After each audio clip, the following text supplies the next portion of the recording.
12 जून को हुए air India विमान क्रैश के बाद चर्चा इसी बात की थी कि कितने लोगों की जान गई।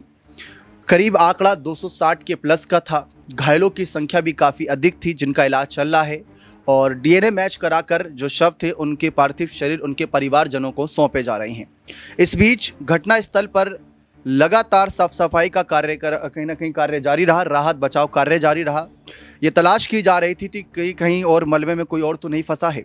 इस बीच जब साइट को क्लियर किया जा रहा था, कुछ ऐसी चीज़ें भी हाथ लगी जिसको देखकर हर कोई दंग था और सबसे बड़ी बात, उन चीज़ों को वापस सही सलामत लौटाया भी गया। ऐसा नहीं कि वहाँ पर मौजूद राहत बचाव कर्मियों ने कुछ यहाँ पर घोटाले की बात रखें, ऐसा कुछ भी नहीं। राहत बचाव की बहुत यहाँ पर चर्चा हो रही है कि बहुत तुरंत तेज़ी से राहत बचाव किया गया। गृह मंत्री अमित शाह जी ने भी कहा था कि अगर विमान हादसे की थोड़ी सी भनक होती या कुछ भी ऐसा पता लगता तो शायद हम यात्रियों को बचाने की पूरा प्रयासरत रहते, पूरी जान झोंक देते। लेकिन इस बीच चर्चा एक बड़े मुद्दे पर हो रही है। जैसा कि आप पहले ये तस्वीर देखिए, विमान हादसे की वह तस्वीर है जो इस बात का सबूत है कि किस तरीके से उस दिन कितना भयावह वो हादसा था।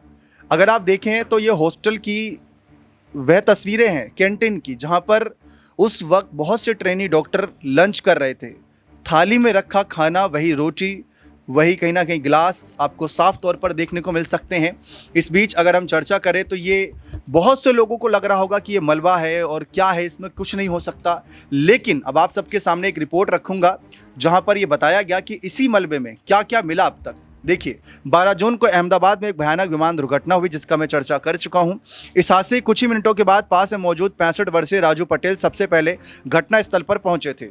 कहीं ना कहीं वो पेशे से कंस्ट्रक्शन व्यवसायी हैं। उन्होंने बताया कि पहले 15-20 मिनट तक मलबे के पास जाना भी मुश्किल था, लेकिन उनकी टीम ने हिम्मत नहीं हारी। स्ट्रेचर नहीं थे तो लोगों को साड़ियों और चादरों की मदद से उठाया गया। जो कुछ भी हाथ में था उससे जख्मी लोगों को बचाने का काम शुरू कर दिया। जैसे ही फायर ब्रिगेड और 108 एम्बुलेंस पहुंची, वहां पटेल और उनकी टीम ने राहत कार्य में जुट जाना शुरू किया।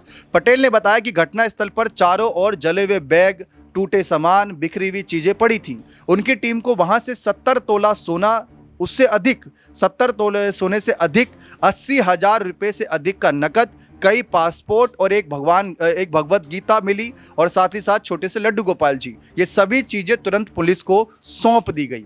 70 से अधिक तोला सोना, ये चर्चाओं का विषय बना।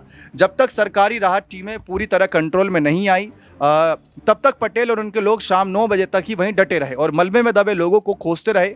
पटेल इससे पहले 2008 के अहमदाबाद सीरियल ब्लास्ट के वक्त भी राहत कार्य में शामिल हो चुके। उन्होंने कहा कि तब मैं सिविल हॉस्पिटल से सिर्फ 100 मीटर की दूरी पर था जब बम फटा, लेकिन इस बार की तबाही, आग और चीखें मैं कभी नहीं भूल पाऊंगा। ये बात साफ है।